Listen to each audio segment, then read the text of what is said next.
Such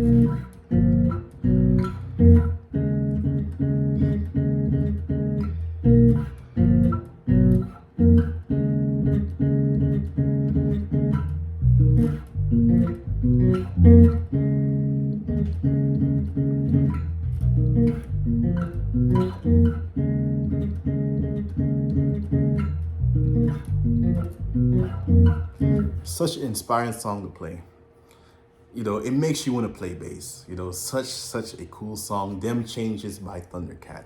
Today, I want to take a deep dive and look into this cool song because it has really cool involvement with the bass guitar as far as chords.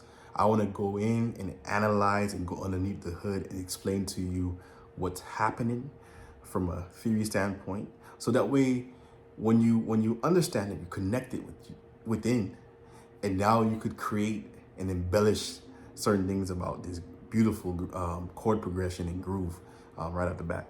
So I'll go ahead and talk about the chords. Right off the bat, we have a B major 7, and we're talking in the key of G flat major.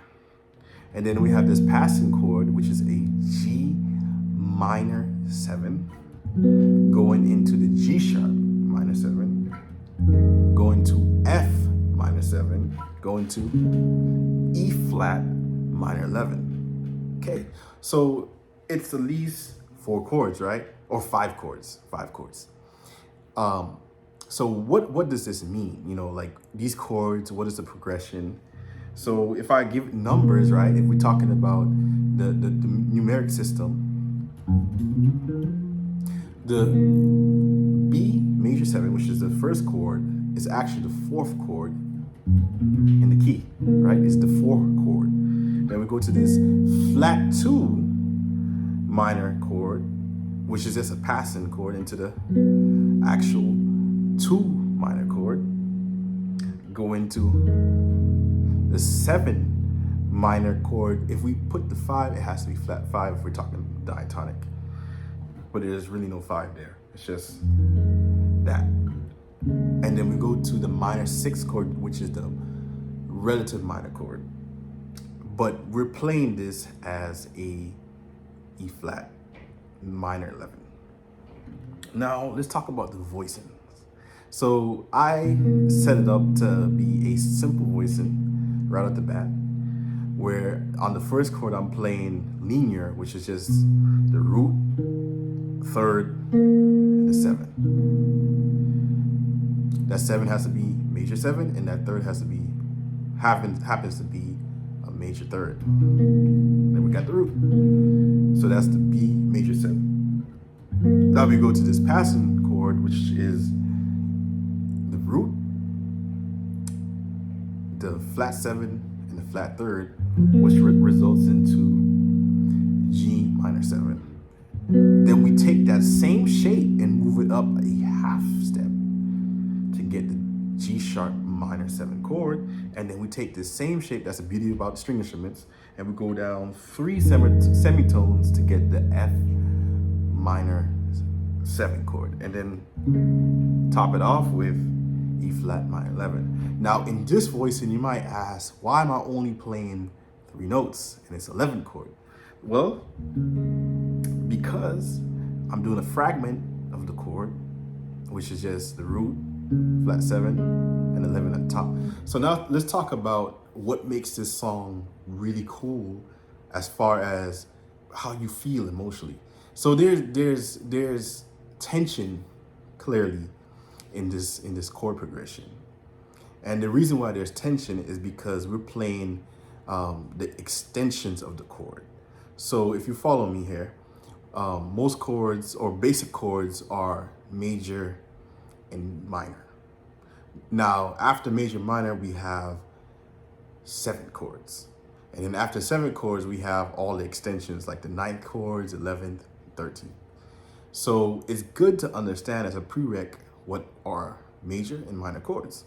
I can help you understand that if you want to book a consultation lesson with me. You could go to my email, send me a note, subject, just say bass lesson and put your name, and I can and put in a message what you like to talk about. If it's this, what I'm speaking about today, put that in the message, and then I can send you the link to the Zoom. So once you understand major and minor chords of the prereq, which is just, if we look at it from deconstruct and look at it from the interval standpoint, it's just the root, third, the fifth. We have the triad, or the major or minor chord. Now we could extend upon that and put the seventh, right, which is just the next interval in line. So we're just going linear, right? We're going root, third, 5, 7, and then now we go to 9, and then we go to 11, and then we go to 13. But you don't always have to play every interval to form the chord. So that's why we have specific voicings for different chords to get certain textures. So when you listen to the chord, and you hear a specific resonance, you hear the openness, or you hear the cluster, or the density of the chord, is because of how it's being voiced. You know what I mean? So it's very important to understand chords from a basic standpoint, so that way you could build upon your knowledge to understand how voicings work. So I'm going to talk about voicings, but again, if you're getting lost, I would highly recommend that you take the prereq course with me. I did a very simple voicing up front. It's basically just root, third, and flat 7. Now, in the original song, the way it's voiced is we have the bass notes as the actual bass notes. So the bass notes of the chord is the actual,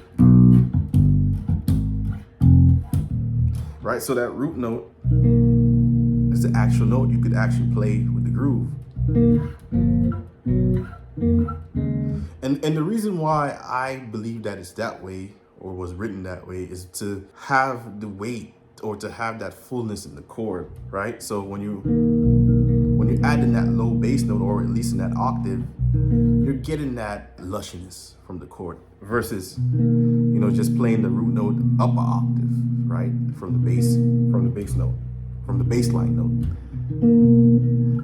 But that has its beauty too. Chords can be voiced however, but they must be intent behind them. So when I play it like this, it's because I want to hear some of that hi-fi, some of that, I don't want to have too much weight in the chord. I just want, and I want to be able to move through that fast sometimes, right? At my own pace. So, and most times I want to keep these chords very close relative to each other. The shapes at least, so that way everything's locked in and it's very tight. And the other thing is also physicality. Sometimes I don't want to stretch like this, right? Just come here, same chord, just different voicing. It's very important to understand how to manipulate the voicings on the fly, so that way if you want to change it up, you could change it up and you could still have the song, right? So the other thing I want to talk about here, what technique you need for your right hand to actually play this beautiful song. So what I'm doing with my right hand is I'm basically plucking. I'm using my thumb, index, middle, and I'm pulling it all at the same time, right? Just like this. And one thing I want to point out that I caught myself doing that's not actually good is you want to keep everything even as far as sound.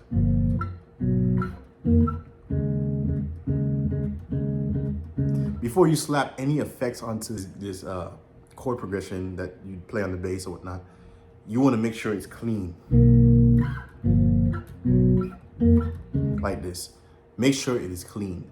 So the other technique to use is when I arpeggiate the chords.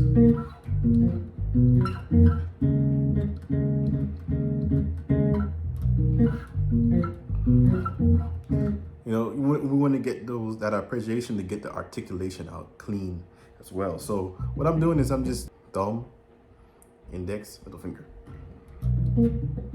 And you could just lightly place your hand. You want to just practice that and get it feeling nice. You could mute the strings with your left hand and just kind of practice that way. So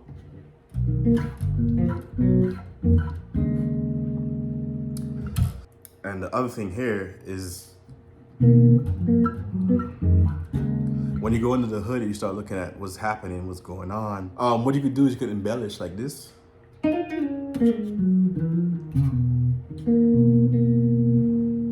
All right, thanks for watching this lesson. I hope you learned something today, and we'll come back and talk about this again later. Make sure you subscribe to my YouTube channel. You can follow me on Instagram, all of my other social medias, as you please.